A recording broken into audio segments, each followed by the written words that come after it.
Assalamualaikum teman-teman. Perkenalkan, kami dari kelompok 5. Di sini kami akan mempresentasikan tentang tugas mata kuliah Manajemen Pengembangan Diri. Kelompok kami beranggotakan 9 orang, 7 orang diantaranya perempuan dan 2 orang laki-laki. Baiklah, langsung saja kita menuju ke materinya. Yang pertama itu ada pengertian individu. Secara etimologis, kata individu diadaptasi dari bahasa Inggris yang berasal dari bahasa Yunani individuum, di mana artinya tidak terbagi. Istilah tersebut merujuk pada suatu kesatuan yang paling kecil dan terbatas, sehingga dalam hal ini individu merupakan suatu kesatuan yang terbatas, yaitu sebagai manusia perseorangan, bukan sebagai manusia keseluruhan. Kemudian, menurut Haji Hartomo, ada 3 aspek yang melekat pada individu dan saling berhubungan satu sama dengan yang lainnya. Yang pertama ada aspek organik jasmaniah, yang kedua ada aspek psikis rohaniah, yang ketiga ada aspek sosial. Nah, sekarang pengertian organisasi. Secara analitis terdapat 2 cara pandang kita ketika berbicara tentang pengertian organisasi. Pandangan yang dimaksud yaitu secara statis maupun dinamis. Organisasi dalam arti statis dipahami sebagai wadah dari kumpulan individu yang bekerja sama untuk tujuan tertentu. Bagaimana karakteristik sebuah organisasi? Yang pertama, organisasi adalah sekumpulan orang yang terstruktur. Yang kedua, organisasi merupakan refleksi dari relasi interaktif antara anggotanya. Yang ketiga, organisasi sebagai alat untuk mencapai tujuan tertentu secara kolektif. Apa saja ciri-ciri sebuah organisasi? Yang pertama, terdiri atas sekumpulan orang. Maksudnya sebuah organisasi minimal harus terdiri dari 2 orang atau lebih manusia yang sadar dalam membentuk organisasi, sama dengan terbentuknya suatu kelompok. Yang kedua, memiliki tujuan bersama. Organisasi harus memiliki tujuan utama yang ingin diraih oleh tiap-tiap anggotanya. Yang ketiga, adanya kerjasama. Tiap anggota organisasi harus bekerja sama dan berkoordinasi satu sama lain untuk mempermudah dalam mencapai suatu tujuan.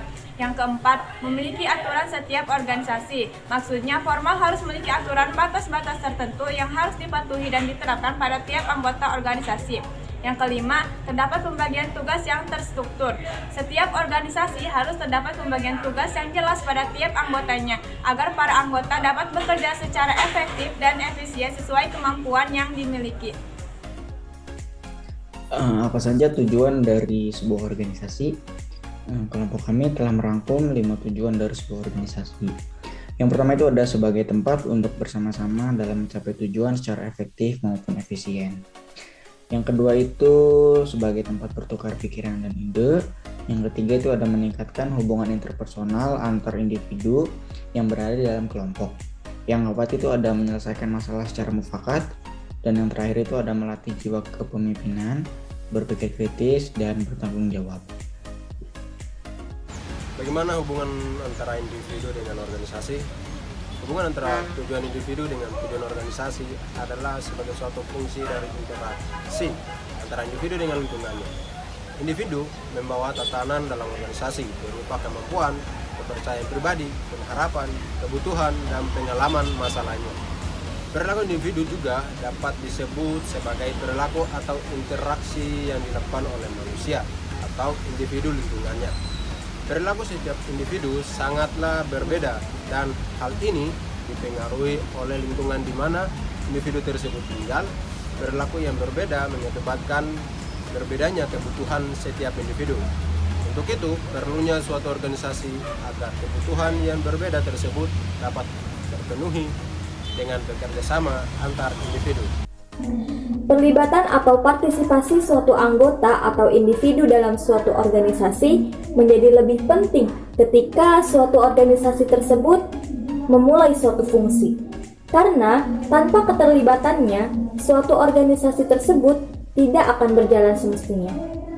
Individu merupakan komponen vital dalam suatu organisasi karena masing-masing dari individu tersebut mempunyai peranan penting dan keterikatan dalam suatu wadah, yaitu organisasi. Jadi teman-teman, dari materi tadi dapat kita simpulkan bahwa hubungan antara individu dengan organisasi dapat menciptakan harapan-harapan bagi perilaku individu, di mana harapan-harapan tersebut menghasilkan peranan-peranan tertentu yang harus dijalankan, di mana setiap individu ada yang harus berperan sebagai pemimpin, sedangkan sebagian laginya berperan sebagai pengikut. Selain itu, organisasi juga memiliki sistem wewenang, status dan kedudukan, serta orang-orang dalam organisasi sendiri mempunyai kebutuhan yang beraneka dari setiap sistemnya. Maka, hubungan antara individu dengan organisasi menunjukkan kaitan antara wewenang, tanggung jawab, serta pelaporan atau akuntabilitas. Demikian presentasi yang kami sampaikan, semoga bermanfaat. Terima kasih perhatiannya. Wassalamualaikum warahmatullahi wabarakatuh.